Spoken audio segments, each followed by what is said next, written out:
¿Cómo les va? Nuestros colegas y amigos de todo el país, de Industria en Foco, ¿cómo andan? ¿Cómo la pasaron? ¿Descansaron bien anoche?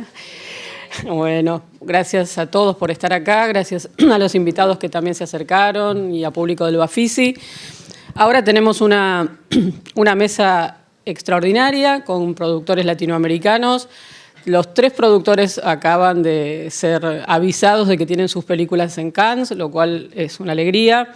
Les voy a presentar a Rocío Jadue. Rocío Jadue, de Fábula, Chile. Es una importante productora chilena que ha estado detrás de películas como Una mujer fantástica.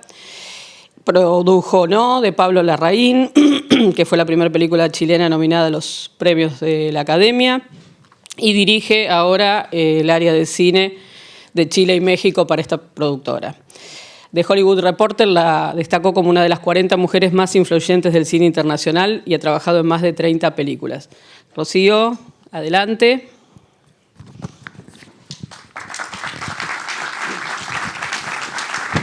Gracias. Por favor, adelante y muchísimas gracias por estar acá, Rocío, bienvenida. Y de Chile, de Brasil, de Brasil, de México nos acompaña Julio Chávez Montes, productor de piano, es productor y guionista, produjo películas coprodujo con nuestro amigo Santiago Galelli El Jockey, produjo El Triángulo de la Tristeza, Annette, Memoria, muchísimas otras películas. Como les digo, tanto Rocío como Julio tienen sus películas en el Festival de Cannes, lo que nos alegra y los felicitamos por eso. Su película ha recibido la Palma de Oro del Festival de Cannes, 3 nominaciones al Oscar, nominado 3 veces a los premios Ariel del cine mexicano y ganó el premio especial del jurado a Mejor Guión en el Festival de Sundance por Tiempo Compartido. Fundó en 2011 la casa productora Piano y desde allí dirige su empresa. Adelante, por favor, Julio. Muchas gracias por estar con nosotros.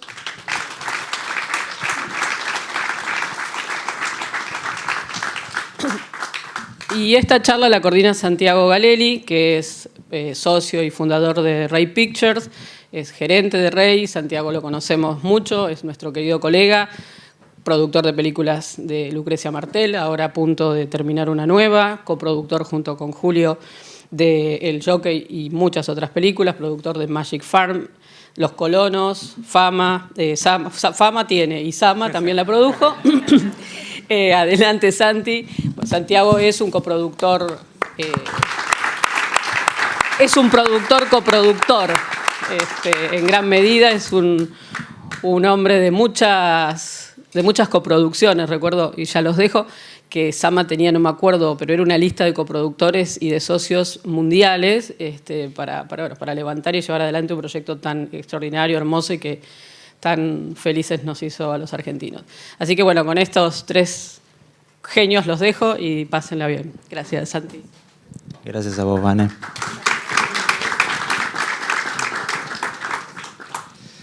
Bueno, gracias por venir. Para mí, quiero que lo sepan, es un gusto, un privilegio estar al lado de 2 grandes como ustedes 2, que aparte los siento muy cercanos. Para empezar, si les parece, me gustaría que cuenten un poco sus caminos individuales hacia este trabajo que es producir cine, por ahí localizando alguna influencia, algún momento determinante donde para ustedes cambió la carrera y se convirtieron en quienes son hoy. ¿Quieres que parta yo? Sí, por favor. Dale. Hola, muchas gracias por venir. Bueno, yo creo que el punto donde cambió un poco mi carrera y también se pudo sentir como un crecimiento importante de lo que veníamos haciendo en Fábula fue cuando quedamos nominados para Mejor Película Internacional con Una mujer fantástica. Y lo digo no porque sea el Oscar, ni solamente que creo que en ese momento dentro del equipo pudimos entender la importancia y la relevancia de que una película latina podía trascender la barrera del idioma, primero, y también entender cómo funcionaba algo que es muy importante en el cine, que lo estábamos hablando acá atrás, que es la distribución y la exposición de las películas, que es algo que de repente dejamos un poco de lado y creo que es fundamental también poder visibilizar que las películas sí pueden estar en la industria audiovisual en Estados Unidos, tener esa distribución, aprender cómo se trabaja en Estados Unidos, cuáles son las labores del agente de venta, del distribuidor, y todas esas etapas que parecían tan desconocidas en ese momento. Yo creo que es ahí cuando todos dimos ese salto y todos aprendimos y seguimos aprendiendo la importancia de eso en particular. ¿Cuánto hace que estás en Fábula, Rocío?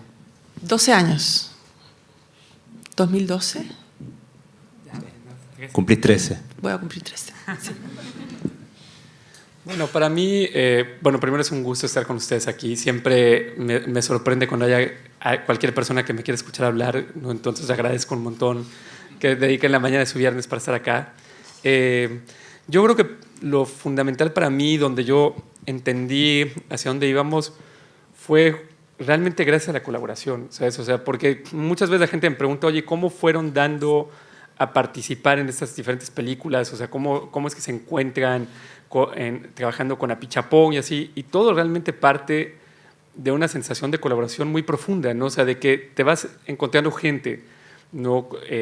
Como Santi, como Benja, como Mati, que ha sido para mí un inmenso privilegio, una gran fortuna haberlo hecho, con la que vas descubriendo afinidades primero que cualquier cosa, ¿no? O sea, no es como que realmente hay una lista de decir, mira, voy a trabajar con fulano, sutano, merengano, no sé qué, y vas como, ¿no? O sea, como disparas la bala ahí, sino más bien son cosas que se van dando orgánicamente, donde dices, encuentras a tu gente de alguna manera, ¿no? Y creo que es muy difícil hacer cine no solo creo que es muy difícil, es que creo que no merece la pena, ¿no? O sea, creo que hacer cine solo merece la pena por la gente con la que lo haces y que todo lo demás es absolutamente secundario, ¿no?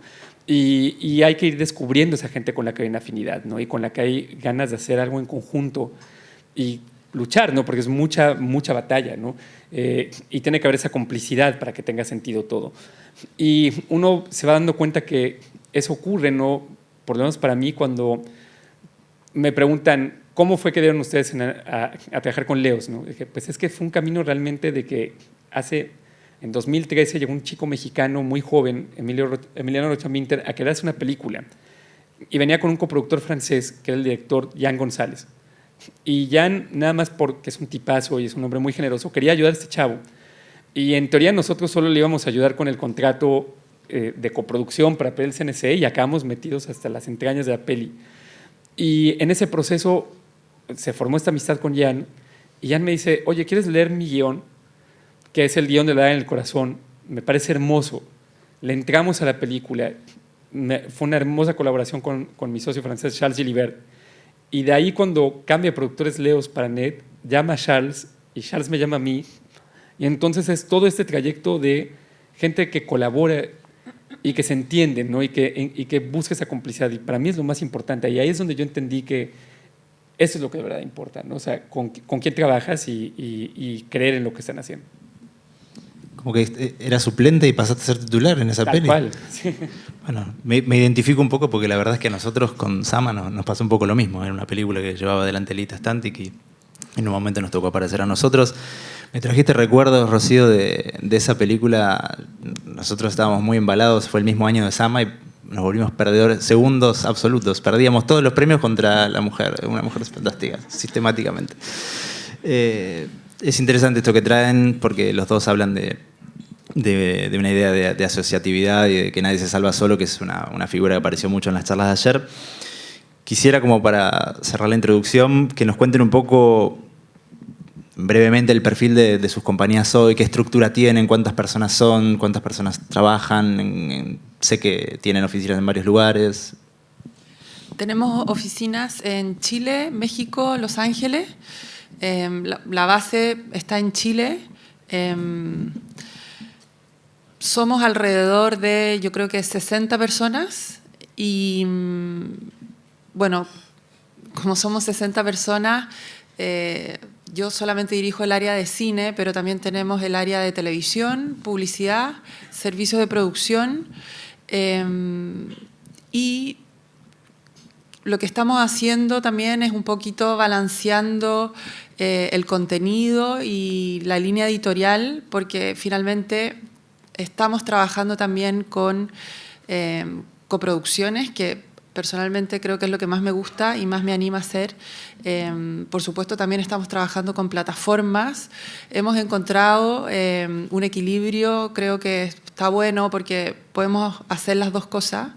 Y también en plataformas trabajar con autores que también nos entusiasman, directores y guionistas. Y eso, creo. Mucho. Bueno, en el caso de piano es un equipo de como 25 personas entre administración, distribución y Me siento un producción. insecto, perdón, ¿eh? No, claro. No, pero acuérdate que distribuimos también nosotros, ¿no? Entonces es como Ya te voy a entre preguntar. producción, distribución y administración, ¿no?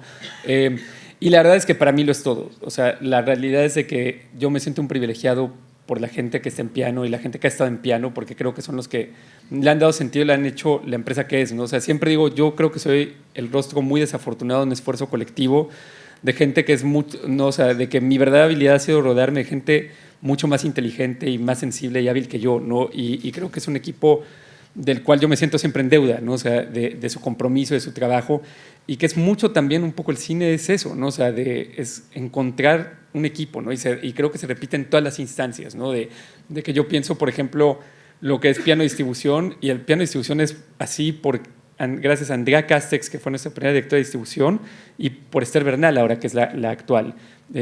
O sea, por el compromiso, el trabajo, el ojo y los equipos que han sabido formar, ¿no? Y realmente es una cuestión de apoyar. Y en producción, Mónica Moreno es la directora de producción de piano desde hace 7 años ya, y ella ha sido absolutamente fundamental también en el funcionamiento de la empresa, ¿no? Y también nuestra directora de administración es argentina, esta Carolina Pérez Costamagna, también ha sido central para que las cosas funcionen y tengan coherencia, ¿no? Entonces, sí, o sea, son 25 personas sin las cuales no existe piano, ¿no? O sea, lo digo porque muchas veces la gente dice, ¿es que piano eres tú? Digo, no. O sea, simplemente me mandan por error a representar a piano y hay mejores representantes de piano, pero es lo que es, ¿no? Pero sí, es un equipo maravilloso. Quiero recuperar esto que decías, Rocío. Creo que estas dos productoras han sabido ocupar el centro global sobre la base del trabajo con autores, en algunos casos grandes maestros, pero mencionás esta línea editorial diversa que sé que también Piano la tiene y que abarca otro tipo de contenidos.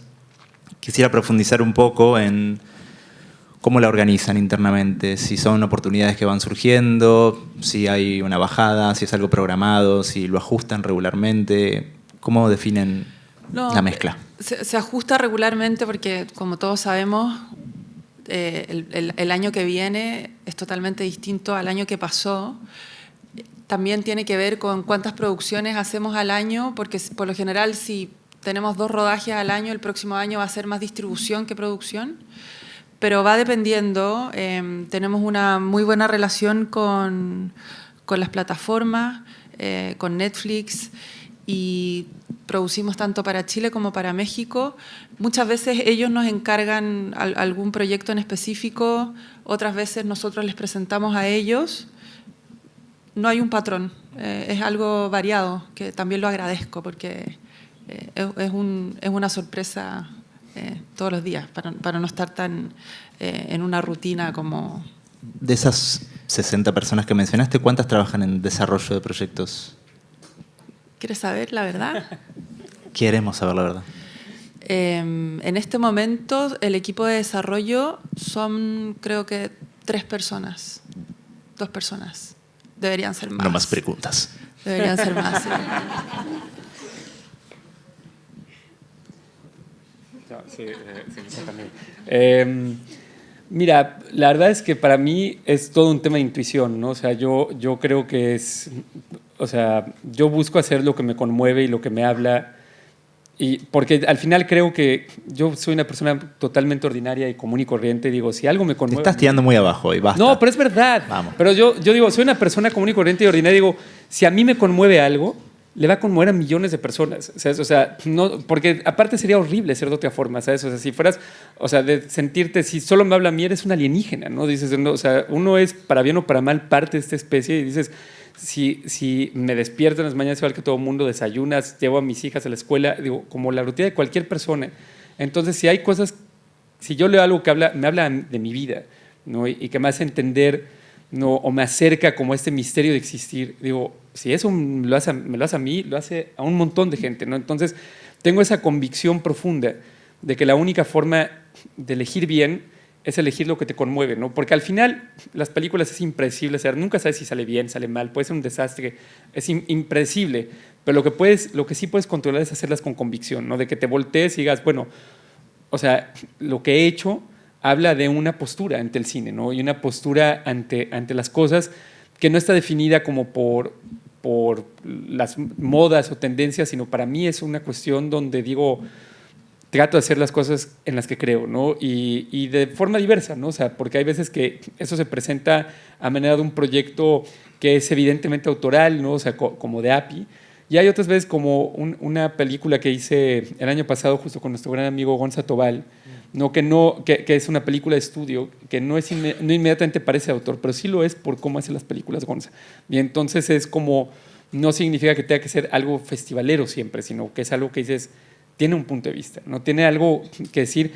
Y yo la verdad creo que es lo único con lo que conecta el público, ¿no? O sea, es algo que a mí me quedó de la universidad. Alguien, hablando de los cuadros de Cézanne, decía, no importa que pintes zapatos, es el cómo, ¿no? Y dices, claro, ¿no? O sea, tú ves y dices, todo el mundo dice, no, esta idea va a funcionar. Las ideas no funcionan, lo que importa es la ejecución y el punto de vista. Las ideas están sobrevaloradas en ese sentido. Y yo me volteo a ver y dices, ¿cuántas películas no hemos escuchado que antes de que se hicieran y fueran un fenómeno, ya sea cultural o comercial, dirías, eso jamás hubiera pasado? Y ahí están. Muchísimas, casi todas. Pero ¿y qué es lo que tienen en común? El punto de vista, ¿no? Porque es lo único a lo que realmente conectamos todos, es a la forma de contar y a la forma de ver, porque nos habla de nosotros mismos, ¿no? Entonces, por eso es la convicción que si lo haces desde ahí, creo que tiene más posibilidades de salir algo que funcione, ¿no? Y que creo que toda la estadística y numerología no funciona en nada, ¿no? O sea, yo pienso, digo, cuánta información no hay de tantas series, de películas, y son irreproducibles. O sea, de Friends se debe saber todo lo imaginable. Eso tiene que estar diseccionado, o sea, por segundos o microsegundos, casi en laboratorio ya. ¿Y dónde está el siguiente Friends? No hablando de este tipo de producción. No, ni eso se puede, ni algo tan comercial se puede reproducir así. Sí, es interesante esto que decís, porque creo que nunca tuvimos más parametrizado nuestros hábitos de consumo, lo que funciona, lo que no funciona, y a la vez lo que termina dándole forma al mercado son emergencias, son pirámides que de repente aparecen y uy, funcionó esto, nadie lo sabía. En ese sentido, una pregunta para Rocío. Antes hablaste de una mujer fantástica, pienso en todo el cine de Pablo también, Larraín y la memoria infinita. ¿Qué te parece que pasó? ¿Qué factores clave contribuyeron a la resonancia que alcanzó el cine chileno estos últimos 10, 15 años, que fue para lo que era el cine latinoamericano una novedad, de alguna manera irreversible, porque ya hoy tiene un lugar central? Yo creo que tiene que ver con las historias. Vivimos, sobre todo en Chile, en un punto geográfico que finalmente es como abajo, muy abajo. Estamos mirando el mundo hacia arriba, de alguna manera. Creo que tiene que ver con lo que dijiste tú, el punto de vista. Tiene que ver también con historias que necesitamos que logren trascender, donde alguien que está en China y que no hable el español entienda de lo que estamos hablando, que empatice con lo que se está diciendo, con lo que se está contando. Creo que todo tiene que ver, eso es lo que yo creo, puede ser que las métricas digan algo totalmente contrario, pero con empatizar con las historias que se están contando independiente en qué lugar del mundo. Creo que la Memoria Infinita fue una historia, cuando partimos desarrollando ese documental, que fueron muchos, muchos años, siempre la duda que tuvimos con Maite fue, ¿será que Paulino Urrutia y Augusto Góngora tienen... Por supuesto que nadie los conoce fuera de Chile. Son personajes muy chilenos, muy reconocidos, algunos que los quieren, otros que no los quieren. Entonces siempre ese fue nuestro miedo cuando estábamos desarrollando el documental. Pero cuando estrenamos nos dimos cuenta que daba un poco lo mismo quiénes eran, ¿no? O cuál era la historia que traían, de dónde venían, qué idioma hablaban. Finalmente era una película que hablaba de una historia de amor. Entonces, creo que después de eso pudimos entender qué tipo de historias pueden trascender sociedades, clases sociales, género.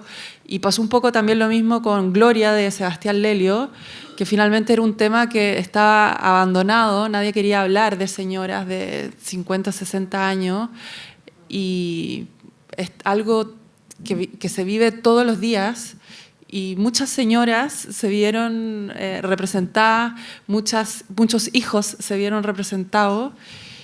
Creo que por ahí va ese boom de internacionalización. Te pregunto a vos, Julio, vos fuiste coproductor mexicano de enormes maestros, o sea, no sé, Abel Ferrara, nombraste antes a Leos Carax, Mia Hansen-Løve, bueno, Lucrecia, Démosles el lugar, Api Chapón.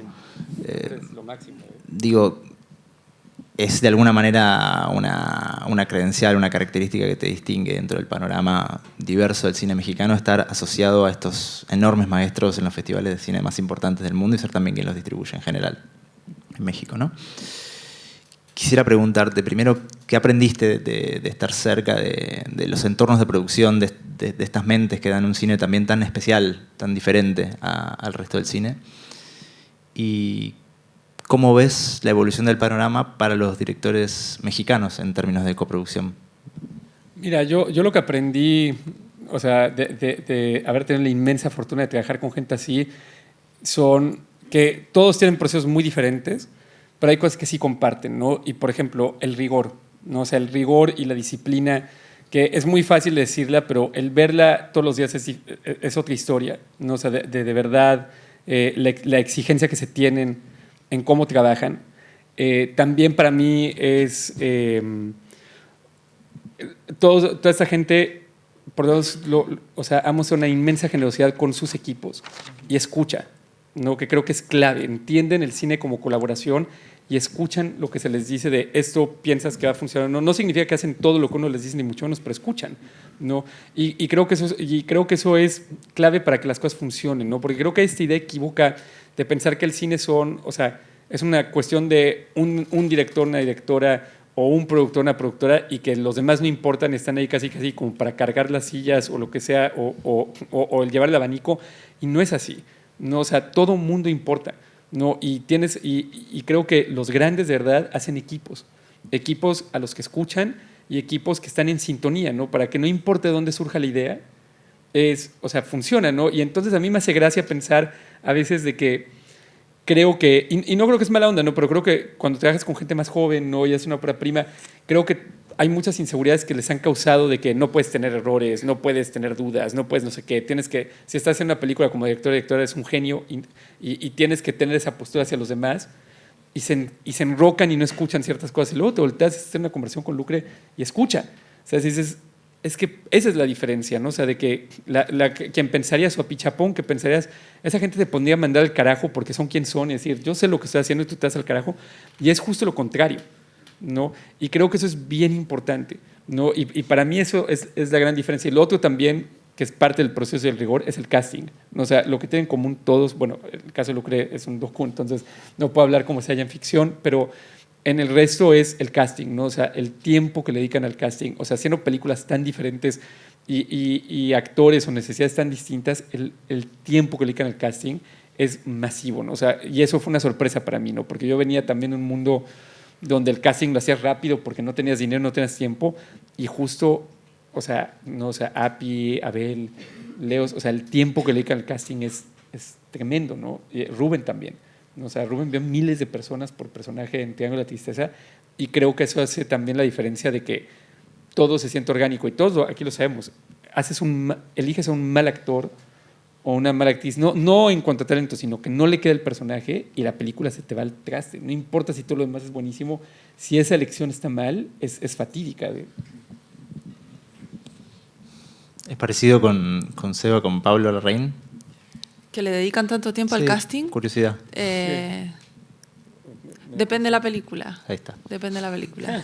Le dedican mucho más tiempo al guión y al montaje. Claro. Ah, mira. Sí. Sin ánimos de comparar. Pero... No, aparte creo Está que bien. son estilos diferentes. Sí, Claramente sí. son películas donde el peso está en lugares distintos. Sería curioso, ¿qué mirada tienen sobre el cine argentino? Yo soy una fanática del cine argentino.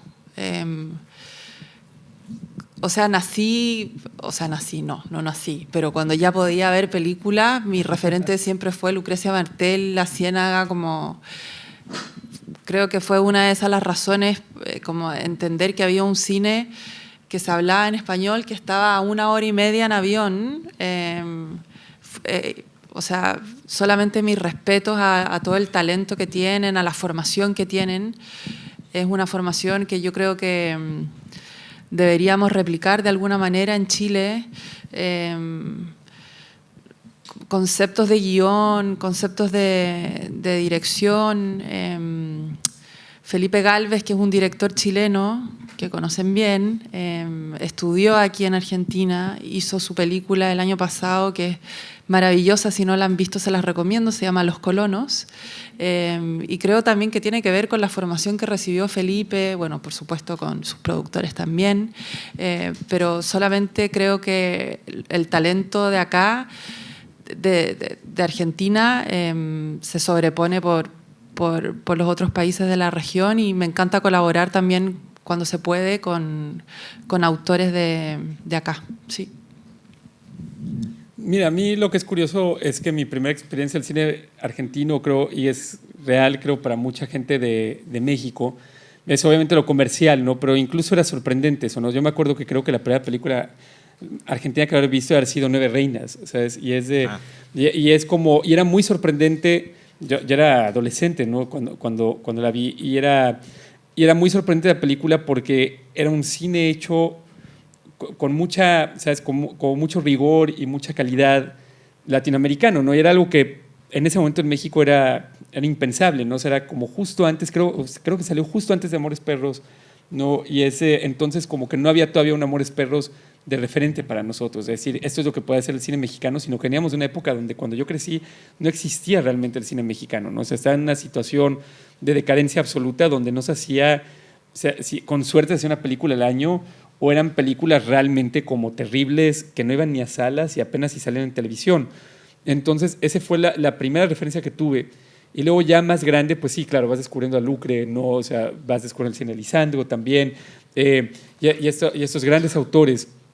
Y te das cuenta de que todo esto es resultado de una industria muy sofisticada, ¿no? Es una industria tal cual como dices, donde creo que hay técnicos de un nivel altísimo, ¿no? Y aparte como con también técnicos y muy multifacéticos también, ¿no? Que pueden abordar ambas cosas.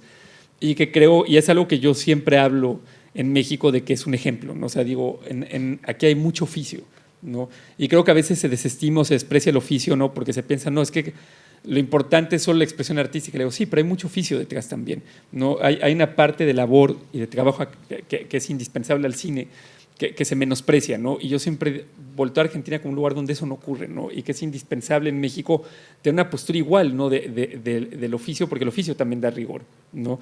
Y creo que también da humildad eso. Y entonces para mí creo que hasta hace poco fue muy impresionante en Argentina que había esta conexión entre el público y su cine, y que hacían un cine muy diverso y que parecía que el público estaba para ese cine diverso.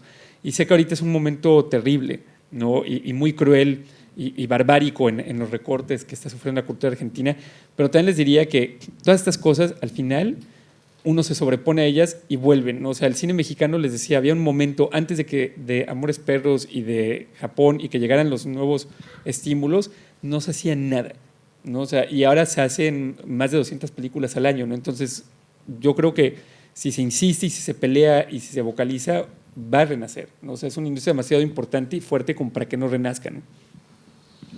Creo que nos hace bien escuchar esta mirada sobre nosotros en este momento difícil, donde por otro lado ha habido cuantiosos ataques desde el gobierno a nuestro sector, y en este sentido me preguntaba, digo, creo que la mayoría de nosotros y nosotras que estamos hoy somos productores, aunque me parece que se abrió al Bafisi la charla, pero les quería preguntar, ¿cómo son percibidos ustedes dos socialmente en sus países en tanto productores? ¿Qué mirada hay sobre los trabajadores del cine en la sociedad general? ¿Se vive con prestigio, con vergüenza, se esconden, lo tratan de hippies, lo tratan de empresarios? ¿Qué piensa la actividad audiovisual chilena de Fábula? No. ¿Qué piensa la sociedad general chilena de los productores de cine? Algo muy glamuroso, muy entretenido. Hay que ir a vivir a Chile. Eso. Creo que no... Mucha fiesta, mucho pasarlo bien. Eso es lo que piensan. Sí, eso es lo que piensan. Siempre cuando me preguntan, ¿tú qué haces? Soy productora de cine. Pero qué entretenido. Súper entretenido.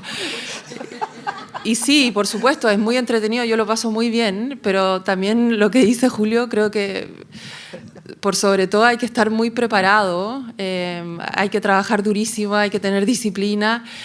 Yo no sé cómo dicen acá, pero y también hay que tener mucho cuero de chancho, porque la industria es difícil en varios sentidos. Así nos perciben en Chile, Santi. Yo en México no tengo ni idea de lo que hacemos, ¿sabes? O sea, de que hay veces que la gente te pregunta, dice, ¿qué haces? Y dice, soy productor, y ese, ¿y eso es qué? No tengo ni idea, ¿no? Yo digo, depende de la película, no, porque también es una profesión muy difícil de definir, ¿no? Entonces hay veces que les digo, cuando me preguntan, no, ahora que de repente me han hecho entrevistas y eso digo, me preguntan, ¿qué es el trabajo de un productor? Digo, te respondo según la película que elijas, ¿no? O sea, porque hay películas donde tu labor es una y en otra te exige más, ¿no? Te exige desde distintos lados, ¿no? Entonces depende mucho, ¿no? O sea, es muy polifacética, eso lo hace difícil de definir, ¿no? Entonces es chistoso porque hay gente que luego, ¿no? En un círculo más personal, que están totalmente fuera de la industria, dicen, es director. Le digo, no, yo no dirijo, afortunadamente, no, o sea, yo no tengo que hacer eso, pero como no saben lo que es el productor, como queda igual, ¿no? Entonces no siento que nos tengan que haya una idea tan clara de lo que hacemos, ¿no? O sea, como si la hay de un director. Es más difícil de definir. Es más difícil también. Rocío, vos mencionabas lo del cuero de chancho. ¿Cómo se dice acá? ¿Cómo se dice acá cuero de chancho? Sí, estar curtido. Tener, no sé. Capaz no nos sale tanto. Y cuando te presentó, Vanessa mencionó que esta distinción, que sos una de las mujeres más influyentes del cine internacional, es un premio a lo que te dio de Hollywood Reporter, que es un trade muy prestigioso. ¿Qué significa eso para vos y qué perspectiva tenés sobre la situación de las mujeres en la industria? Me sorprendí un montón cuando salió el anuncio, porque no vi a mis colegas latinoamericanas. Hay tantas mujeres productoras que no fueron nombradas, me sentí un poco mal igual, pero independiente de eso es un tremendo reconocimiento, porque son tantos años. Finalmente, cuando nos preguntan qué hacemos, que somos productores, estamos siempre desde el inicio hasta el final, calladitos detrás de cámara, trabajando como hormiguitas. No tenemos mucha exposición, que me parece fantástico. Pero fue un gran reconocimiento. También creo que se abrieron varias puertas, y también te da un lugar distinto donde poder acercarse, buscar nuevas redes, colaboraciones. Ayudó un montón, esa es la verdad, Santi, sí.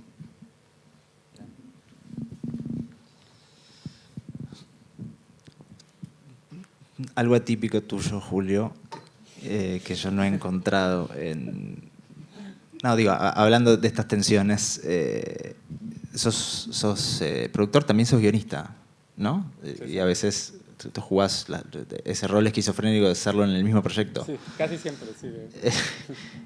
Quería preguntarte un poco sobre esa relación, cómo atravesás esos dos campos que en general están en tensión.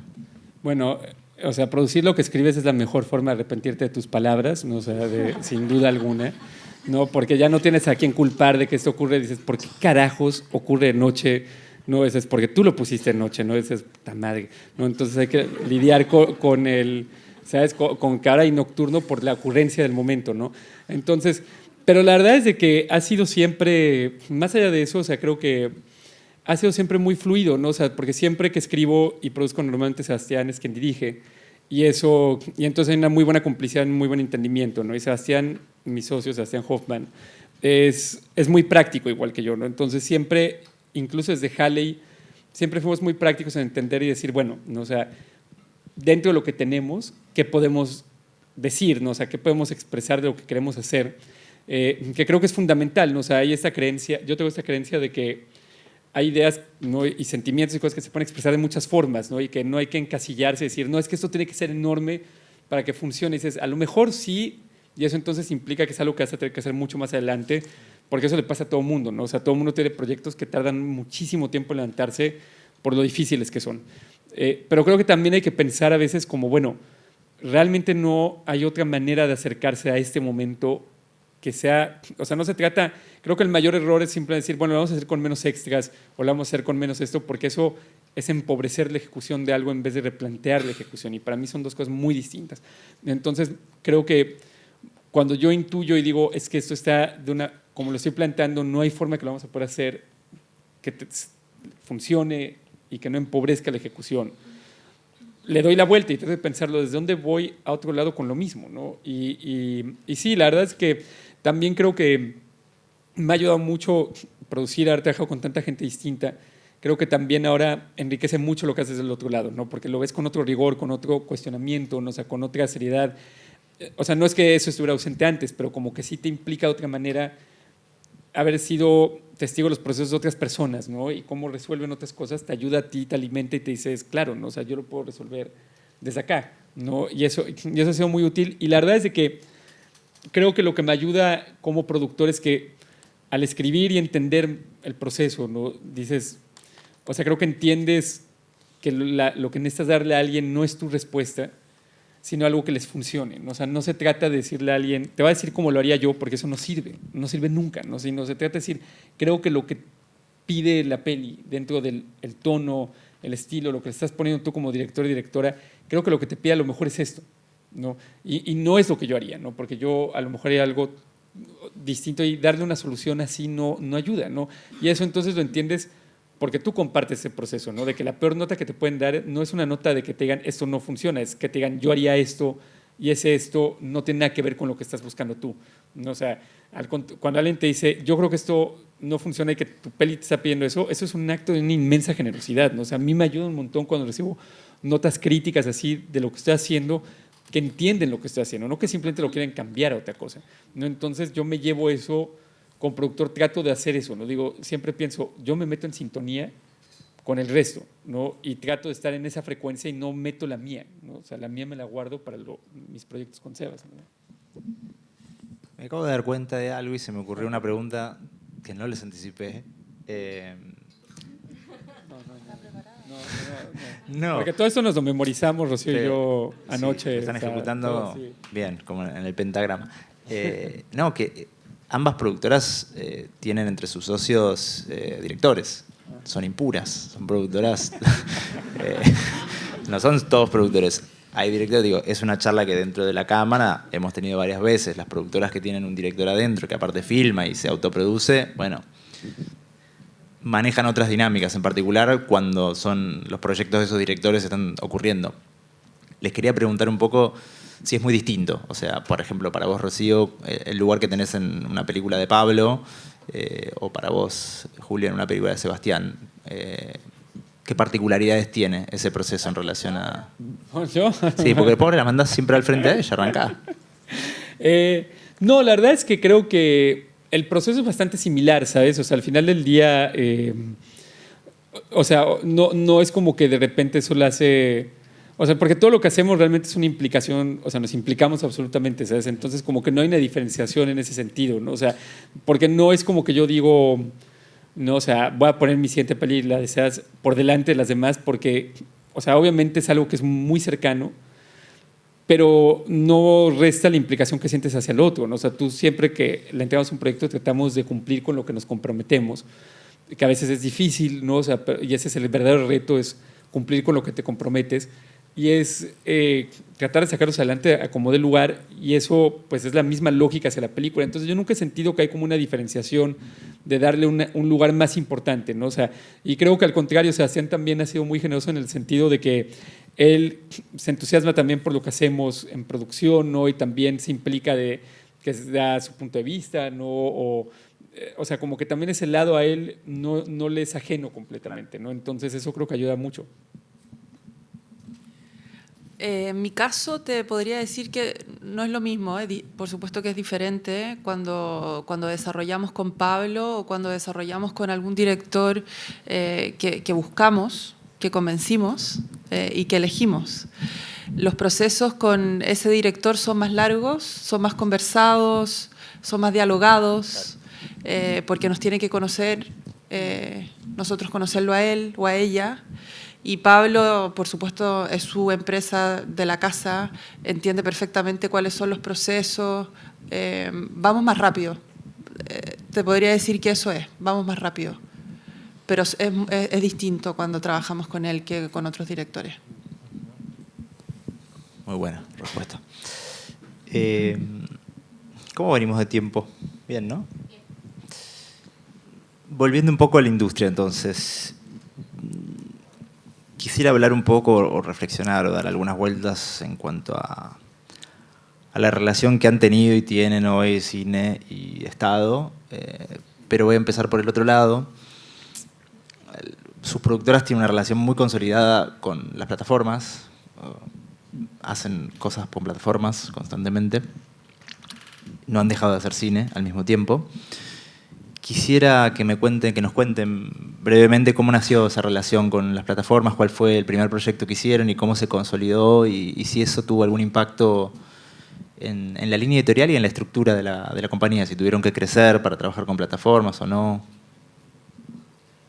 Definitivamente tuvimos que crecer y tuvimos que perfeccionarnos en varios aspectos. La empresa, sobre todo el tema de back office, finanzas, flujo de caja, todo ese mundo creció un montón, recursos humanos, por sobre todo que uno pensaría como debería haber crecido la parte de desarrollo, pero creo que fue de esa manera porque eran proyectos. El primer proyecto que hicimos con plataforma grande fue con Amazon. Fue una trilogía, 3 películas que hicimos back to back de acción que se llamó Sayen. No hacíamos acción desde Prófugos, o sea, hace 10 años que no hacíamos acción. Entonces fue un aprendizaje, veníamos recién saliendo de la pandemia, o creo que desarrollamos en pandemia. Entonces todo ese mundo de back office, de entender cómo funcionaba la maquinaria de Amazon, que en ese tiempo lidiábamos con Estados Unidos, ni siquiera lidiábamos con Latinoamérica. Entonces fue un aprendizaje, pero exponencial, creo, como crecimos muchísimo. Y con Netflix partimos con licencia, y de a poquito fuimos haciendo originales. Como son películas y era una y no eran 3, fue un poquito más controlado, pero también creo que trabajar con plataformas que llevan tanto tiempo haciendo cine y producción te abre una ventana que es tan necesaria, porque finalmente hay procesos que seguir que son muy importantes, como llevar una contabilidad sana, ir reportando cada 2 semanas. También tiene que ver con cosas del equipo técnico, ahora que entraron a jugar los coordinadores de intimidad, que son muy necesarios en set, que antes por supuesto que no teníamos idea que existían. Nos estamos alimentando constantemente de cómo funciona la industria audiovisual en el extranjero y implementándola en Chile. Creo que nos están ayudando a hacer una escuela, tanto para actores técnicos y todo lo que es una empresa consolidada independiente, si son 10 o son 50, nos ha ayudado a abrir la mente de alguna manera. Los equipos legales, business affairs, ha sido yo creo que la palabra acertada es una escuela. Una pregunta, ¿esas 3 primeras películas que hicieron con Amazon eran un desarrollo de ustedes o se acercó Amazon con la propuesta y fue más un servicio? ¿Cómo fue? Partió como una serie de televisión. El creador era Matías Amosen, que en paz descanse. Y luego se transformó en esta trilogía. Entonces sí, fue una idea nuestra, o sea, de Matías, que en ese tiempo estaba en Fábula, que la vendió a Amazon. Mira, yo en nuestro caso la verdad es de que sí es un universo completamente distinto, sin duda.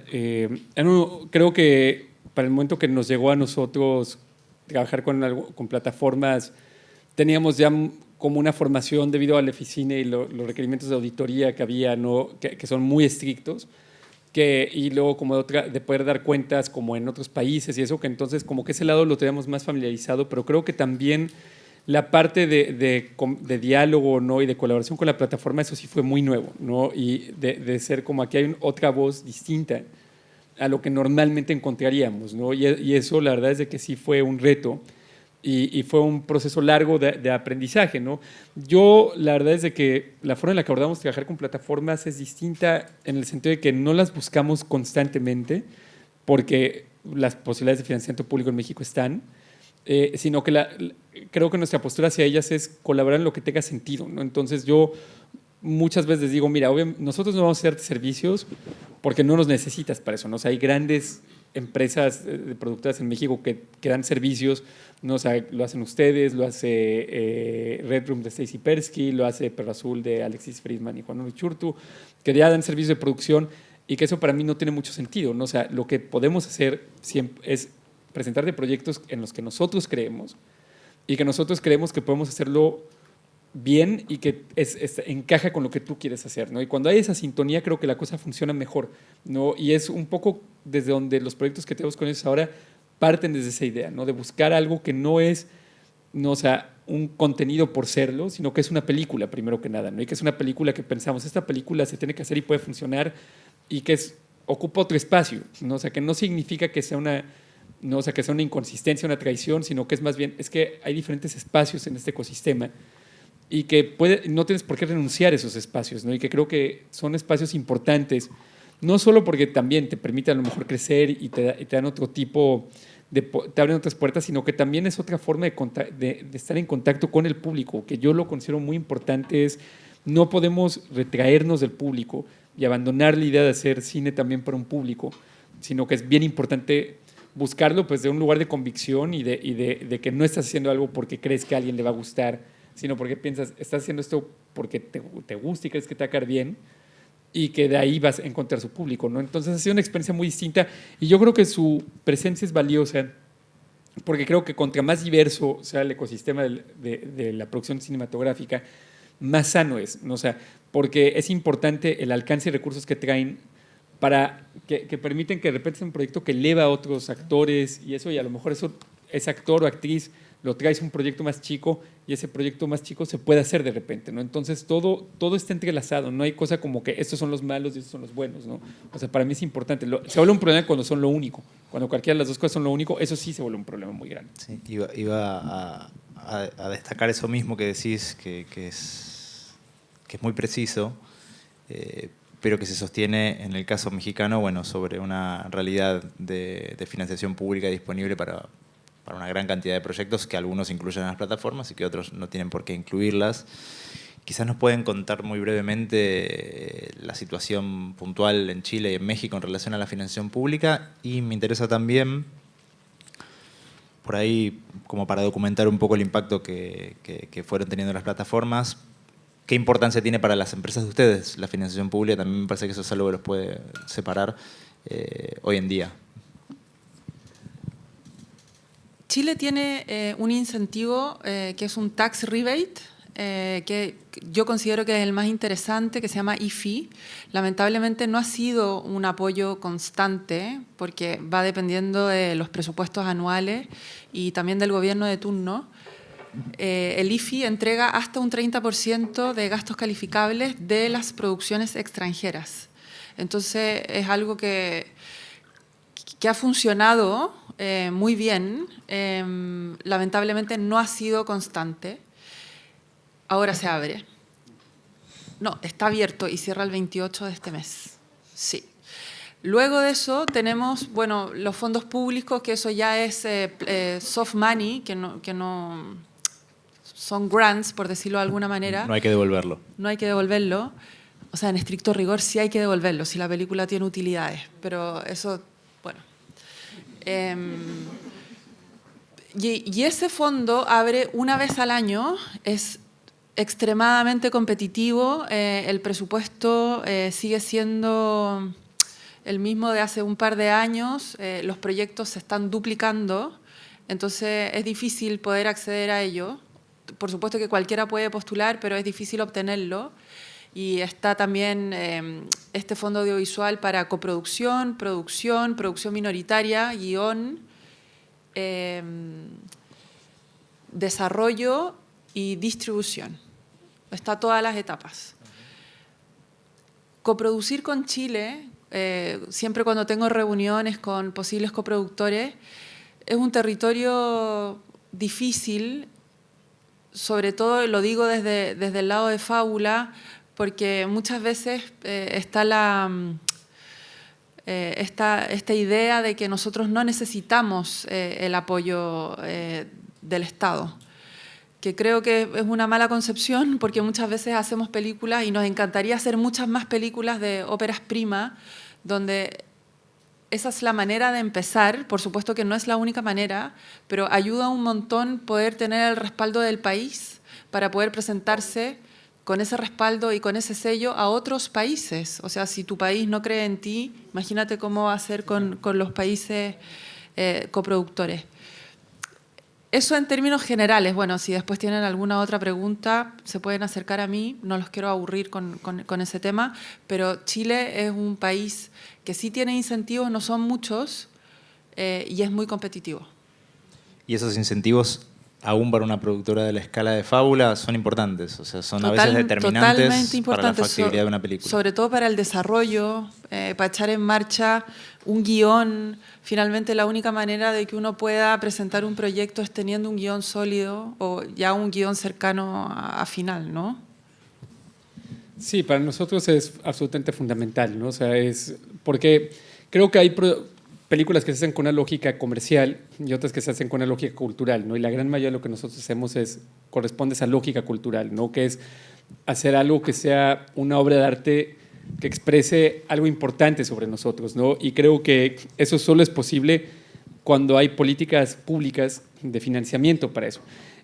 México tiene el Eficine, que es un fondo importante con muchos recursos, bastante saturado ahora, pero sigue siendo un dinero importante, sigue apoyando muchos proyectos.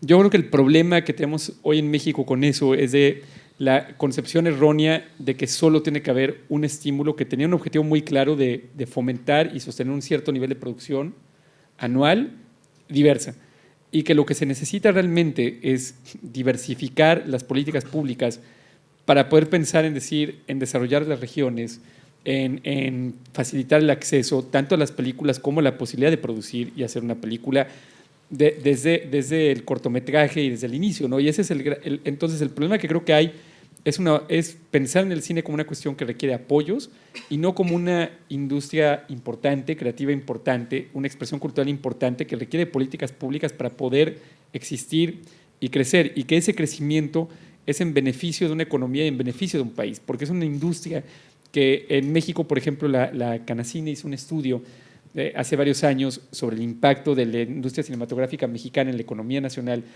y demostró ese estudio que nuestra industria tocaba otras 80 industrias, ¿no? O sea, que tiene una rama gigantesca.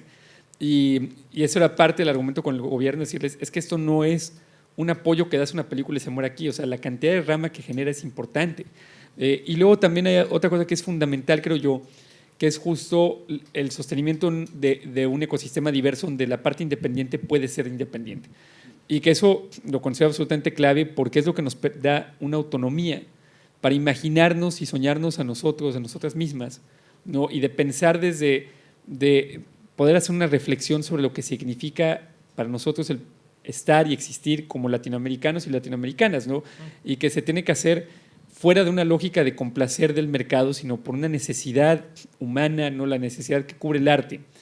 Y que cuando uno renuncia a eso, lo que haces es que te pones en manos de que la imagen del país, la imagen del continente venga de otro lado y desde otra lógica, ¿no? Entonces, yo recuerdo mucho al expresidente de México quejarse en una mañanera de las conferencias que decía que cómo era posible que solo hicieran narcoseries sobre México.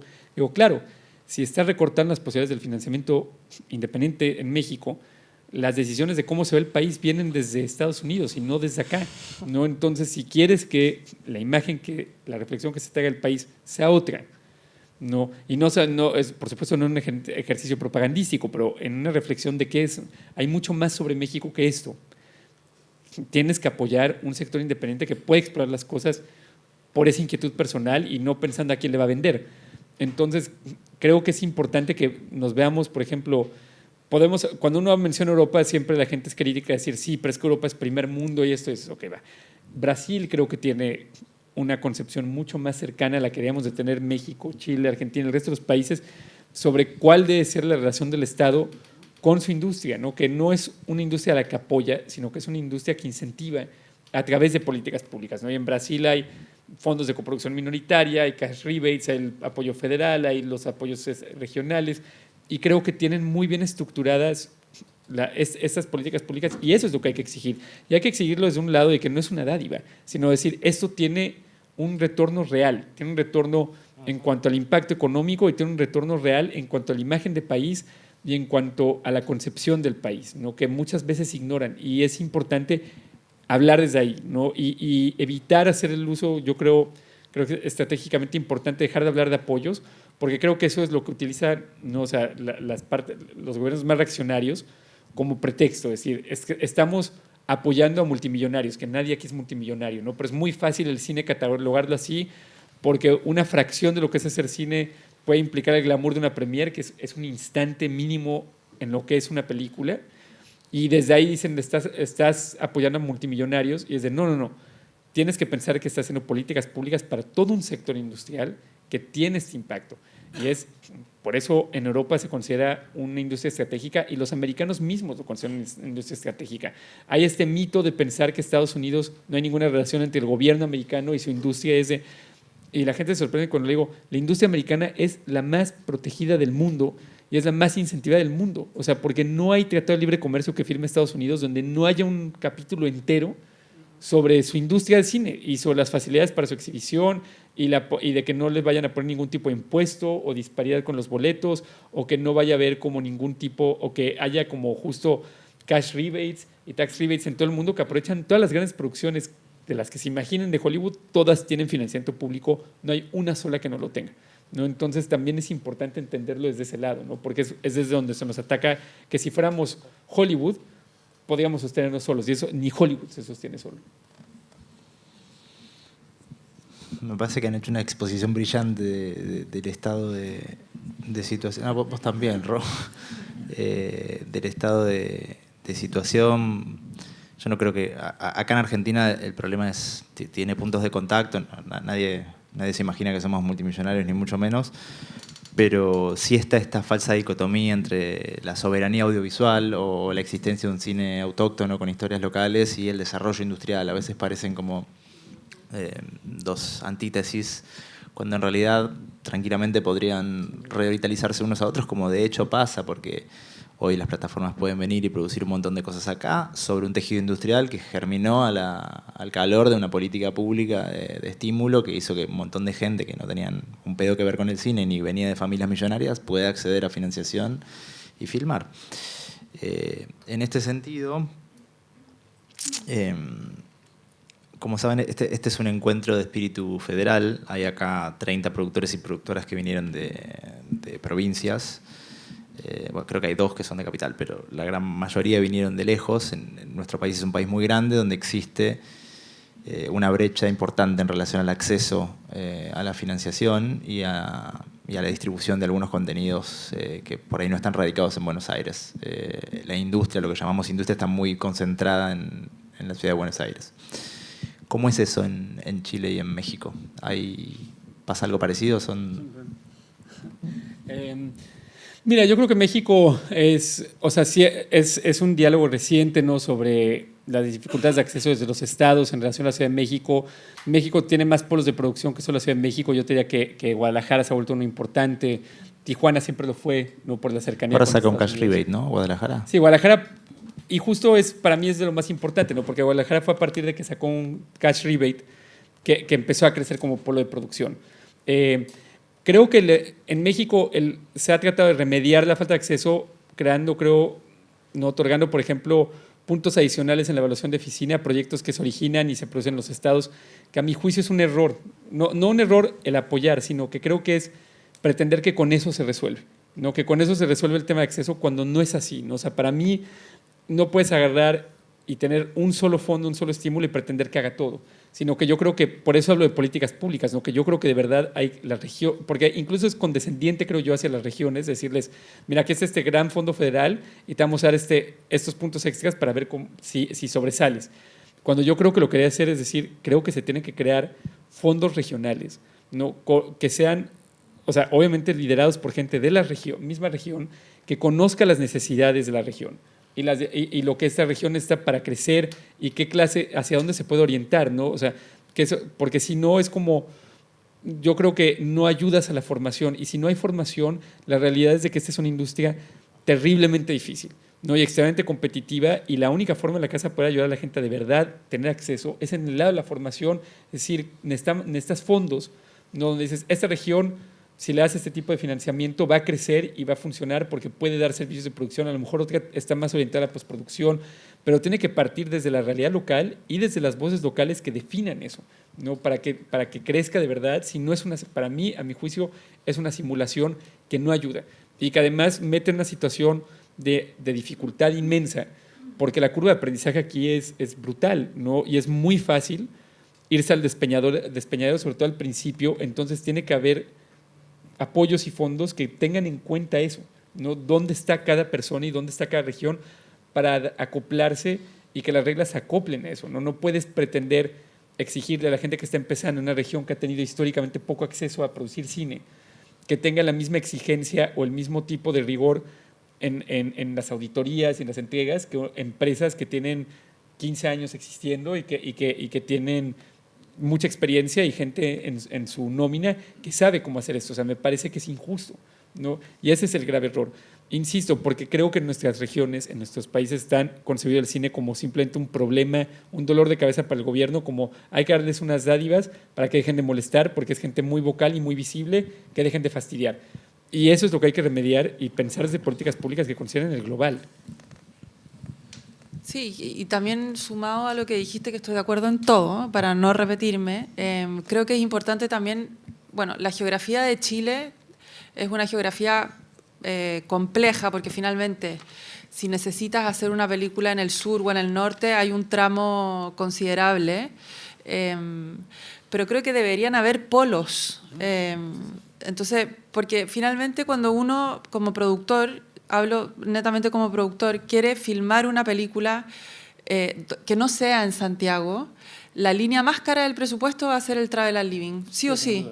Entonces, si lo miráis por ese lado, decís, pucha, es un problema tener que viajar a todo el equipo, al sur o al norte, alojarlos, darle viáticos, etcétera, etcétera.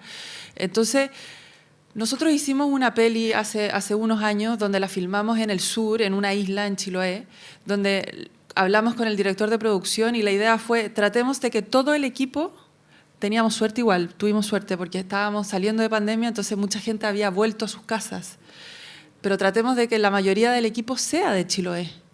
Lo logramos igual, con algunos cargos, pero eso estuvo bueno. Por supuesto que todas las personas que quieren estudiar cine se van a Santiago porque ahí están las escuelas, entonces por eso hablo de los polos, de la formación. También entender que si queremos estar en el norte o en el sur, quizás tener algún rental que sea de región, tener esos apoyos estatales para poder partir ese negocio de alguna manera, alguna motorhome, pero pensar algo así, ¿no? Igual en Chile no tenemos mucha motorhome, no crean. No es algo que acostumbramos a tener, no. Y son como de los años 50. Bueno, vamos es a un set en constituir sí mismo. un fondito, comprar.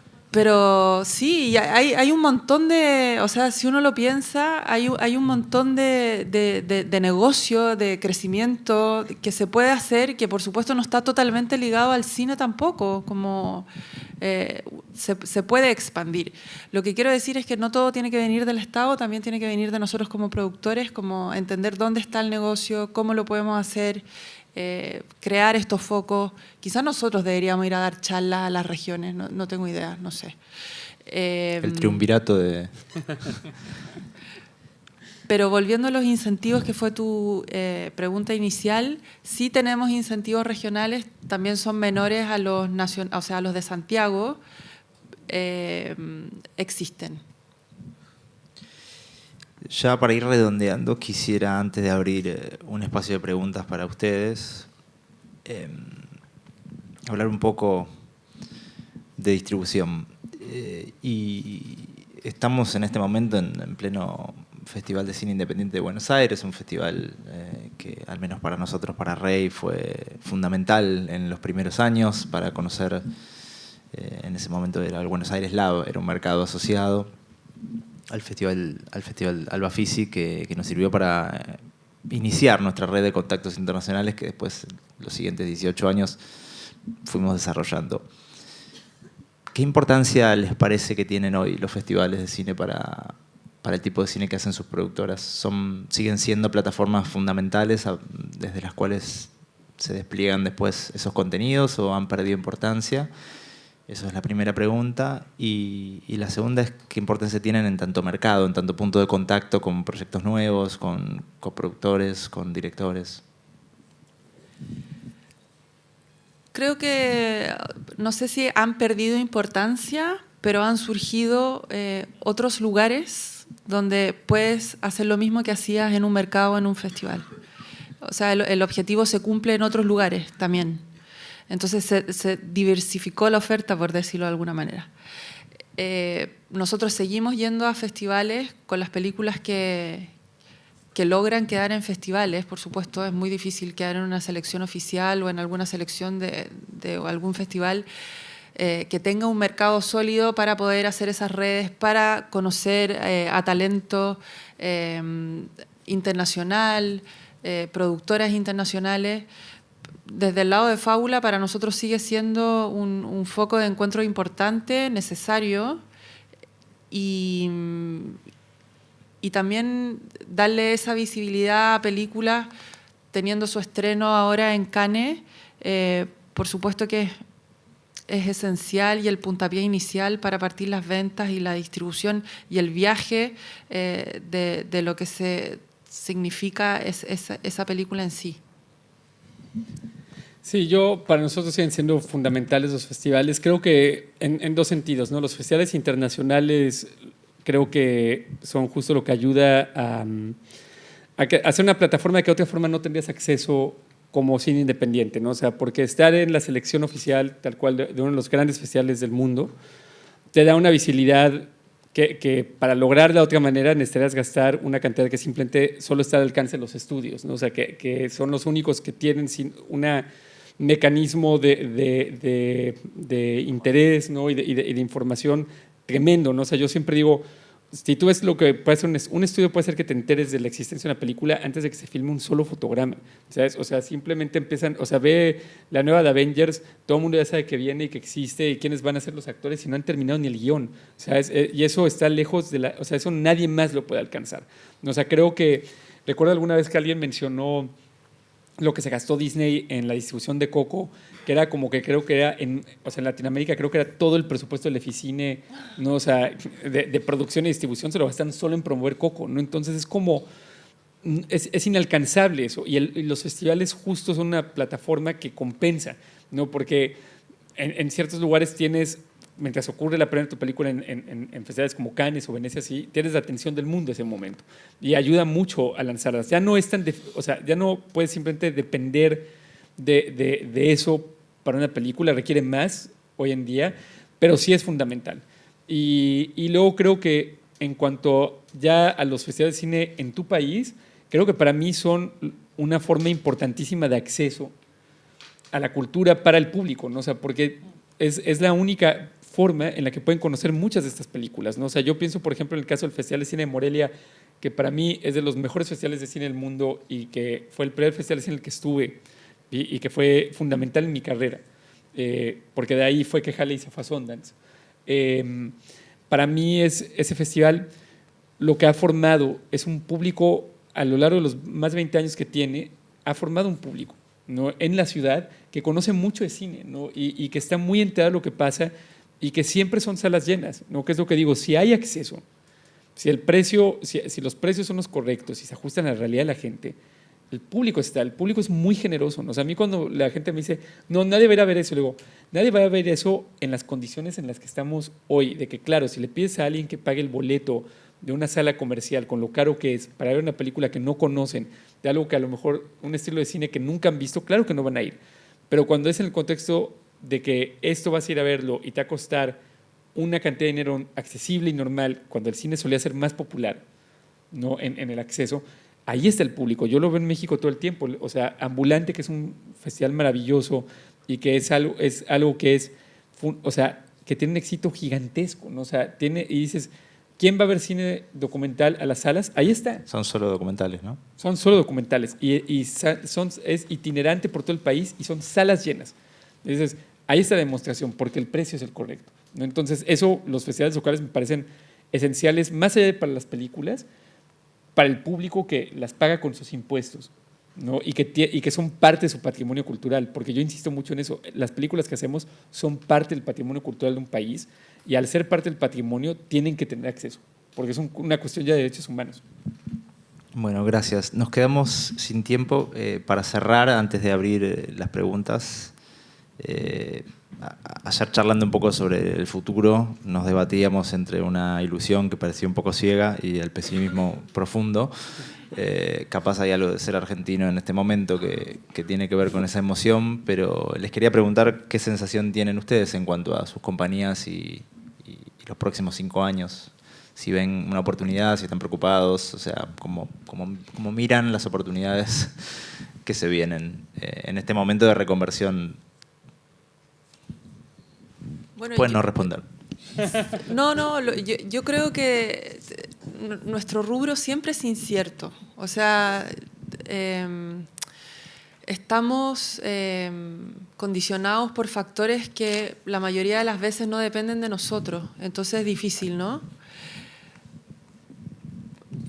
Voy a decir algo que puede sonar medio vacío, pero creo que si logramos como mantenernos como en posición y poder hacer lo que dice Julio, que es nuestro patrimonio cultural, y hacer una buena película, o sea, no tendríamos por qué desanimarnos. Como que creo que todo tiene que ver también con las historias y con el impacto que pueden generar esas historias. Como sería raro que pasara desapercibido si es una historia realmente necesaria, actual, que tanto el país como el mundo necesita en este momento. Creo que también es responsabilidad nuestra que eso suceda. Mira, yo la verdad es que siempre he sido pésimo para predecir lo que sea, ¿no? Entonces no tengo ninguna pretensión de hacerlo, entonces ya me desentendí del futuro porque no lo entiendo.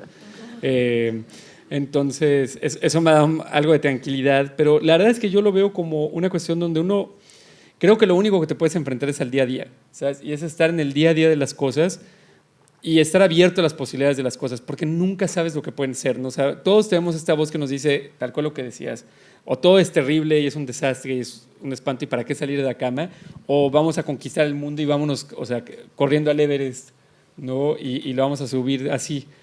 Y no es ninguna de las dos cosas. O sea, todo pasa y se desenvuelve de una manera que resulta impredecible, ¿no? O sea, yo siempre me remonto a decir, ¿quién en enero de 2020 se iba a imaginar todo lo que iba a pasar ese año? Nadie lo vio venir jamás, ¿no? Entonces, y son cosas que de repente hay oportunidades en eso, ¿no? O sea, nosotros tuvimos que hacer la mezcla de sonido y memoria, se hizo entre México y Tailandia de forma remota, ¿no? Y si me hubieras preguntado antes si eso era posible, te he dicho, eso sí, es una locura, ¿no? O sea, no puedes trabajar el sonido de forma remota porque las discrepancias que pueden existir en lo que estás escuchando en una sala y otra son inmensas, y para una película tan delicada y que el sonido es tan importante no va a funcionar, y funcionó. ¿no? Entonces, de repente en esas cosas se encuentran los aprendizajes, pero creo que uno tiene que estar alerta, ¿no? Y también como ir adaptándose a lo que va apareciéndote enfrente, porque si tú te vas adaptando de una forma diciendo, es que esto es lo que va a pasar en 5 años, a lo mejor y latinas, pero yo sin duda no latinaría, ¿no? O sea, yo sería un desastre. O sea, si yo digo, en 5 años va a hacer esto y me voy a enfilar hacia eso, se acabó, ¿no? O sea, vete a saber, o sea, no va a estar aquí en 5 años, pero creo que es importante no perder de vista el día a día, de verdad, o sea, y estar atentos a lo que hay enfrente de uno. Y es un ejercicio muy difícil de hacer, pero creo que es lo único que te puede situar en la realidad. Muchas gracias, chicos.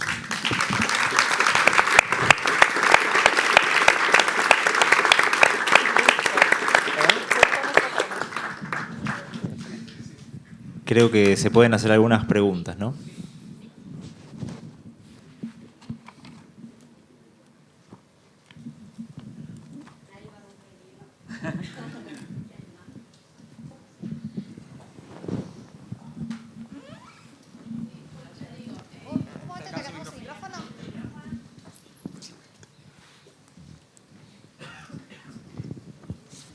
Hola, ¿qué tal? Bueno, muchas gracias por esta conversación, muy útil. Me preguntaba cómo les llegan proyectos, cómo seleccionan, más allá que entiendo que trabajan con una serie de cineastas, me intriga cómo hoy en día sí, seleccionan, piensan en próximas películas o series. Gracias. ¿Voy yo? Sí. Es una muy buena pregunta, porque creo que no tenemos un método de cómo las elegimos, pero sí lo que hacemos es que recibimos todo lo que nos llega. O sea, estamos constantemente leyendo, analizando proyectos, porque sí, trabajamos con directores y nos repetimos a los directores, pero eso no quiere decir que estamos constantemente buscando nuevas historias y también nuevas voces. Y los proyectos se mandan a un mail que es contacto@fabula.cl. Así de simple. contacto@fabula.cl. Voy a apuntar yo ahora para mandarte. No, mira, la verdad es que lo que yo siempre aconsejo, creo que lo mejor siempre es tener un cortometraje, ¿no? O sea, tener trabajo, porque pedirle a alguien que lea un guión es muy complicado el tiempo, ¿no? Porque el tiempo que requiere leer un guión es larguísimo, ¿no? Entonces, y de por sí uno tiene como un montón de obligaciones de otros guiones que ya estás trabajando, los cuales tienes que leer, y ahí puede demorarse mucho. Pero si a alguien le pides y le dices, oye, ve mi cortometraje 5 o 10 minutos, eso te lo va a dar todo, quien sea te lo va a dar, ¿no? O sea, por lo menos quien sea que merezca la pena trabajar con esa persona, te va a dar esos 5 o 10 minutos, y creo que ahí ves, de verdad, o sea, creo que ahí ves, y no se trata de que un cortometraje sea perfecto o que sea caro, sino que se vea que hay algo que decir, ¿no? Y eso se ve enseguida. O sea, la gente que tiene algo que decir y algo que hacer con esto, con las más mínimas herramientas, lo puede trasladar, ¿no? Y no tampoco significa que tiene que haber ganado 1000 premios, ¿no? O sea, sino que sea algo simplemente dices, eso está hecho, esto es realmente un reflejo de lo que yo haría, ¿no? Si tú te interesas. Y ahí es donde uno descubre y dices, ahora sí me interesa leer tu guión, no porque creo que hay una posibilidad de trabajar, ¿no? O sea, porque creo que hay algo que ahí está, ¿no? Entonces eso creo que es lo más importante, es más bien tener cortos listos a tener guiones, porque eso es un proceso mucho más tardado de encajar, la verdad. ¿Y cuál es tu mail? ¿Mi mail? Sí. El mío es julio@somospiano.com. Okay. El mío es así. ¿El tuyo? No. Hola. Hola, Rodrigo Gómez de Formosa. Bueno, Mucho gusto, Rodrigo. es muy importante poder participar y escucharlos y ver lo que nos están contando. Hay algo muy particular que me preguntaba. Tenemos una pequeña productora allá y quería saber cómo ustedes gestionan el día a día, los egos, las discrepancias adentro de su productora. Si hay alguna herramienta. Mucho garabato.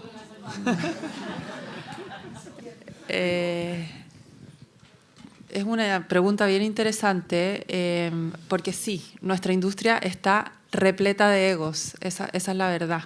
y no es la mejor parte de la industria, es como la cara oculta, ¿no es cierto?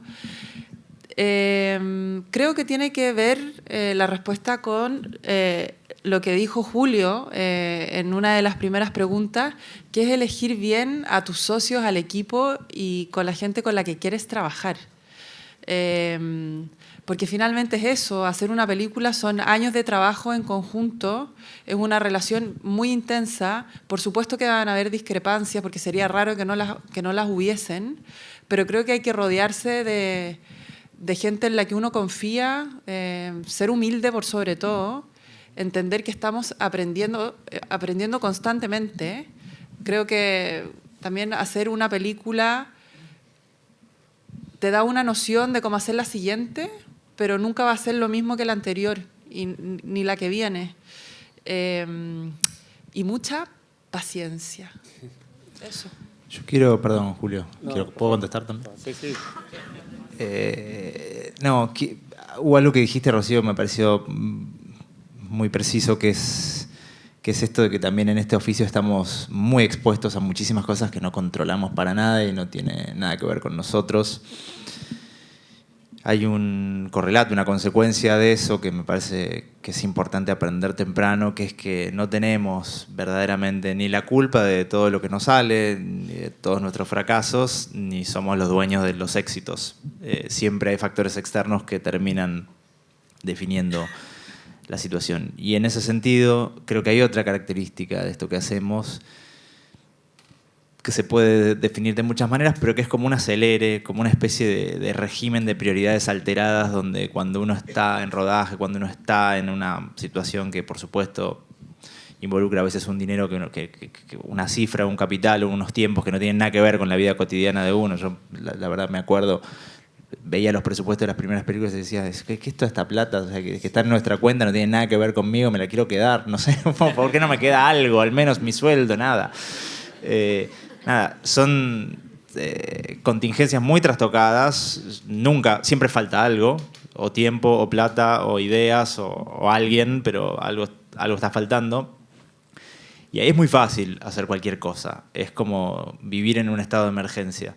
Y en una emergencia, bueno, si no la tenés prevista de antemano qué vas a hacer y no tenés el mapita de dónde está la salida de emergencia, te tenés que poner a pensar desde cero todo, bueno, vamos a terminar todos atropellándonos y no va a funcionar.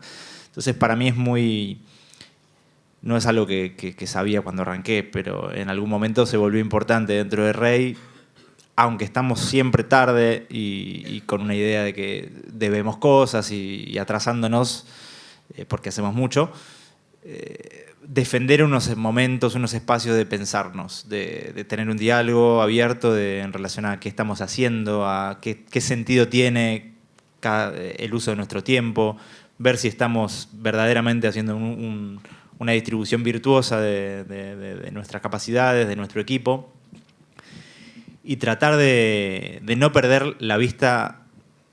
Lo digo, y nuestra productora somos 11, es una estructura más chica. Aún así es fácil perder la vista de la productora y que una película o una situación se consuma todo y parezca más importante. Y la verdad es que lo que quedan son las productoras, son personas jurídicas que con un poco de suerte nos van a sobrevivir a los socios. Y uno tiene que cuidarla, no vale de todo la pena por salir de una película, por quedar bien con un director o una directora, o por llegar a un festival. Es muy poco intuitivo este pensamiento. La verdad que si no lo trabajás naturalmente no vas a ir para ese lado, vas a irte a una zona donde, bueno, hay que salir, es rodaje, se acaba, no importa, vamos sin cinturón de seguridad, 7 en el mismo auto. No, me parece que ahí hay que llamarse a cierta sensatez y tratar de priorizar siempre la foto grande de hacia dónde estamos yendo, por qué estamos haciendo esto, qué sentido tiene, qué vamos a hacer después, qué estamos construyendo, cómo nos estamos tratando, ¿está funcionando? Suena un poco de autoayuda, medio Paulo Coelho lo que te digo, pero es verdad. Para mí es importante. No, sin duda. Yo te diría que lo más importante es que las cosas no se pueden forzar, ¿sabes? O sea, si algo no fluye, jamás se arreglan. O sea, si no hay sintonía, las cosas se rompen. Y creo que es tal cual, ¿no? O sea, como lo que decía Santi, que me parece muy valioso todo esto y que es muy certero, es esta cuestión de que uno no puede pretender decir, no, hay que romper todas las reglas porque hay que sacar esto adelante como sea, y ese es un error porque es forzar las cosas, ¿no? O sea, las cosas tienen que ser las que deben de ser, ¿no? Y que si tú en tu empresa, con tus colaboradores, sientes que no hay esa sintonía, entonces es un momento de replantearse, porque si no te está funcionando a ti, tampoco a ellos o a ellas les está funcionando, ¿no? O sea, porque nunca, o sea, ese tipo de desconexión nunca va en una sola dirección, va en ambos sentidos, ¿no? Y creo que es importante saber reconocer cuando la sintonía o la complicidad no existe y no achacarlo a decir es que esta persona es un idiota o es una mala persona, no sé qué, sino porque simplemente es una industria tan compleja y yo te diría, más allá de los egos, son personalidades y formas de hacer las cosas tan diferentes que hay algunas que simplemente son irreconciliables y otras que se complementan muy bien, ¿no? Y creo que lo que te alerta a eso es tu sentido de pertenencia y tu sentido de lugar, ¿no? O sea, si sientes como que dices, oye, estamos todos en un mismo equipo, donde más allá de las tensiones que pueden ocurrir el día a día, porque hacer una película es muy tenso, ¿no? O sea, siempre es una cuestión de alto estrés, hay un respeto, ¿no? Hay una colaboración, hay un escucharse, hay un, como decir, estamos resolviendo en conjunto y no se siente que alguien está tirando en la dirección opuesta. Creo que eso te ayuda, ¿no? Entonces, pero sí implica mucho no ignorar la realidad. O sea, no ignorar ni lo que sientes ni lo que tienes de frente tuyo, ¿no? O sea, de que si estás viendo que las cosas están saliendo de control a un punto donde te está exigiendo, como dice Santi, ir en el coche sin cinturón, con 7 metidos, allá hay un problema, ¿no? O sea, al cual le tienes que escuchar decir, aquí no se previó bien, o aquí estás haciendo algo donde nada merece la pena poner en riesgo a nadie. Nada, ¿no? Y tomar esas decisiones, ¿no? Y que todo parte, nuevamente, estar atento y saberse escuchar, que es muy difícil al principio, porque al principio quieres como neutralizar esa voz, decir, no, sí, vamos, y tampoco se trata de eso.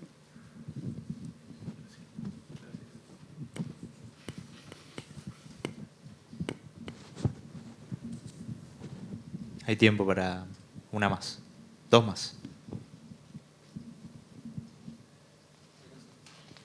Lago sin micrófono. Escuchaba, nosotros somos muchos representantes del interior y pensaba en esto de qué difícil que es para las productoras llegar a estos lugares. Mi productora se llama Me Mata Producciones de Bariloche. Y siempre tenemos este enfrentamiento con la distancia. Y pensaba que sería bueno que tratemos de acortar esas distancias porque hay una capacidad de trabajo en el interior que está creciendo.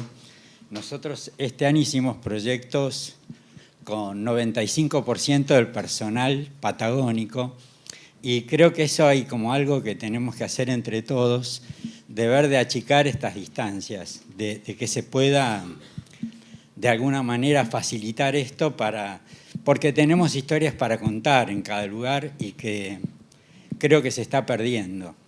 Por eso estaría bueno que las productoras grandes nos sientan más cerca.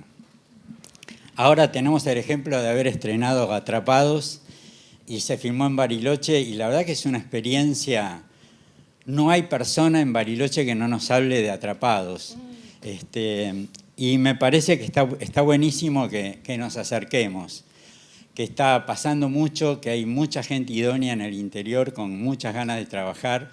Creo que yo hablo desde la Patagonia, pero creo que pasa en todo el país y que tenemos que encontrar este gap, este puente para que esto sea como un poco más fluido.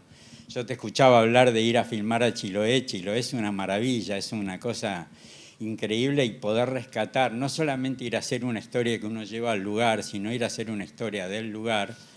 Y no solo un documental sobre la señora que teje con mimbre, sino una historia de cultura nuestra en esos lugares, que se juntó con esa otra cultura y que hay cosas muy interesantes para hacer. Me parece que, que está buenísimo. Les agradezco mucho haber contado todas estas experiencias y agradezco mucho de nuevo a quienes organizan estos foros donde nosotros venimos, hacemos esas distancias para juntarnos y para ver qué potencialidad podemos desarrollar, sobre todo en un momento como este que está como muy áspero. Para Argentina se puso muy contramano. Así que muchas gracias. No, muchas gracias. Gracias a ustedes por venir. ¿Qué tal? Para Rocío, respecto al Oscar, qué momento crees que en el proyecto fue un quiebre hacia el premio? O por experiencia también, ¿qué crees? Gente que apunta quizás o alguna película en ganar el Oscar que, no sé, me sorprende. Eso quería saber. La pregunta es, ¿por qué crees que nos ganamos el Oscar? Sí, ¿o qué sentís en el proyecto? ¿Fue un quiebre hacia... ¿Fue inesperado? Fue inesperado, sí. No sabíamos qué iba a suceder. Creo que el tema fue muy oportuno. En ese tiempo nadie hablaba de las mujeres trans, de la transexualidad en Latinoamérica, sobre todo en Chile, que es un país bastante conservador. Nadie entendía muy bien qué significaba. Tuvimos un golpe de suerte, sumado a muchos meses de preparación y de campaña, porque esa película la estrenamos en Berlín. Berlín es febrero. Muy lejos, casi un año. Claro, fue un año de mucha estrategia, trabajo. Daniela Vega, que es la actriz principal, no se bajó del avión todo el segundo semestre, o sea, trabajó muchísimo, hizo muchísima campaña. Creo que un antes y un después de que dijimos, uy, quizás puede pasar algo, fue cuando invitaron a Dani a presentar un premio en esa misma ceremonia. Eso ya fue como, si la llamaron de ser... Re tarde, igual. Sí, re tarde. Estábamos compitiendo con Rubén. Sí, The Square. Con The Square. Sí, y con varios más. Sí. La competencia era desigual, pero...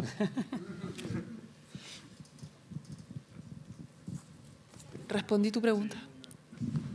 ¿Qué tal? Mi nombre es Micaela, vengo de Uruguay. Y si bien sigue siendo difícil, hay que reconocer y ser agradecidos que nosotros tenemos muy buenos fondos públicos, que tenemos rebate y toda esa parte, si bien es difícil acceder o la competencia es mucha, porque por suerte también hay muy buenos proyectos, siempre queriendo... De Uruguay, dijiste. Sí, no exacto. escuchamos. Perdón.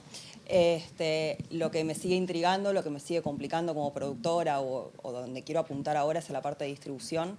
Y hace unos cuantos años estuve con Constanza Arenas y ella hablaba que muchas veces empezaban, por lo menos en los proyectos de Maite, a hablar de la distribución desde el desarrollo.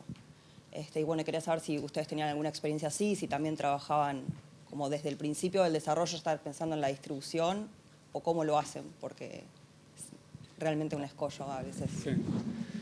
Mira, yo creo que uno siempre, sí tienes que tener presente cuando desarrollas la película hacia dónde consideras viable apuntar, ¿no? O sea, porque también eso define muchos tiempos del cronograma, ¿no? O sea, porque no es lo mismo de que si piensas que es una película que es factible que esté en Cannes, y no es que todo tenga que ir a Cannes, ¿no? Pero si piensas que es factible para eso, eso también tiene una implicación en el cronograma de postproducción, ¿no? Y realización.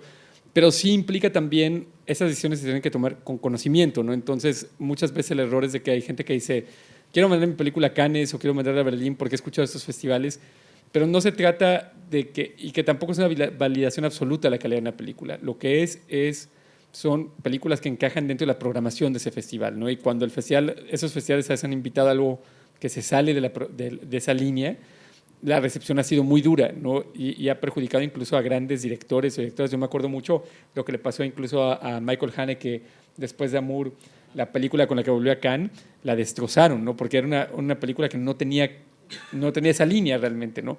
Entonces sí es un trabajo importante informarse qué pasa afuera, ¿no? Y entender y decir, porque luego muchas veces uno, sobre todo al principio la gente diciendo, no, es que en película va a ser de todo, ¿no? Va a ir a Cannes y va a ser un éxito en taquilla. Ojalá sea así, pero es muy poco probable, ¿no? Que esas dos cosas se encuentren. Entonces sí es bien importante pensar, no se trata de cambiar tu proyecto para ajustarlo hacia algo, pero encontrar cuál es lo que realmente es compatible, ¿no? O sea, y por ejemplo, nosotros que distribuimos también, la forma en la que hacemos la distribución no es como lanzar las películas así de que se vayan a todos los cines posibles y todas las copias posibles, a ver qué pasa, porque sentimos que esa forma de distribuir ya no existe, ¿no? O sea, de que eso era una forma de distribución que era factible en un mundo con menos opciones y donde la gente tenía un mayor compromiso con la idea de ir a las salas, ¿no? Las salas de cine juegan un rol más central en la vida del día a día de la gente y eso ha cambiado.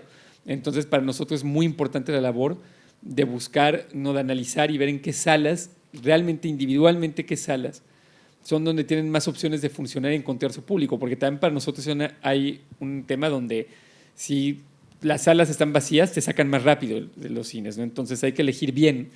Y todo eso es parte, eso por ejemplo a lo mejor es más granular y corresponde a un distribuidor, pero sí como productor tienes que estar informado para poder situar a la película en la realidad, ¿no? O sea, de que sí tienes que ver lo que ocurre en los cines. Si tu película tú no puedes decir mi película es comercial, o fundamentado en qué. No, porque si tú me estás hablando de que es, no, o sea, en México, ¿no? Alguien me dice, no, mi película puede ser comercial. Digo, en México lo que ha sido comercial de producción nacional son comedias románticas y comedias más grandes. Eso es lo que ha sido realmente un éxito. No significa que sea lo único que puede serlo, no, porque eso es impredecible. Ahora justo en Netflix creo que hay una película mexicana de acción que se llama Contraataque, creo que ha sido un éxito masivo, ¿no? Y era inimaginable que una película de acción mexicana pudiera funcionar con un público y ha sido un éxito gigantesco y sin elenco ni nada. Pero sí hay una cierta responsabilidad de que no, esa es una en un millón, ¿no? O sea, no puedes partir de una situación extraordinaria o fantástica, ¿no? O sea, tienes que partir de a qué realmente se asemeja esta película, en qué espacios se asemejan a lo que la peli necesita y empezar a apuntar hacia ellos. Eso es bien importante, porque si no tomas decisiones equívocas de pensar, no, es que voy a buscar a este actor o esta actriz porque es quien me va a vender mi película y a lo mejor ese actor o actriz ni encaja con el proyecto y te va a salir la mitad de tu presupuesto y estás haciéndolo para nada porque resulta que no tienen el arrastre que tú crees o no lo tienen el tipo de película que estás haciendo, ¿no? Porque yo muchas veces lo veo que el elenco realmente lo que vende es la gente realmente a ver a ciertos actores o actrices al tipo de películas que ya les gustan y saben que les gustan. No lo siguen a lo que sea. O sea, si un actor o una actriz se ve algo diametralmente opuesto a lo que se les conoce, no necesariamente lo sigue el público. Entonces también esas son decisiones importantes a tomar.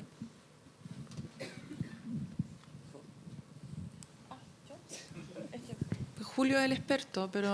No. Creo que decir que partimos como el plan de distribución desde el desarrollo puede ser un poco abrupto, porque finalmente la película se termina de escribir en el montaje, entonces creo que ahí es donde se empiezan a tomar las decisiones. Pero sí creo que es muy importante partir la campaña de distribución lo antes posible, eso sin duda. Eso.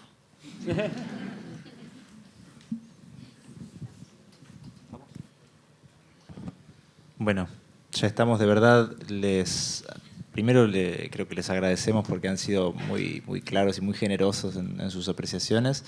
Después los felicitamos porque los dos tienen película en el festival más importante del mundo, en la selección oficial, lo cual es todo un privilegio para nosotros estar delante de dos monstruos como ustedes. Y finalmente les volvemos a agradecer porque no se nos ocurre otra cosa. Muchas gracias a ustedes, de verdad. Gracias. Muchas gracias.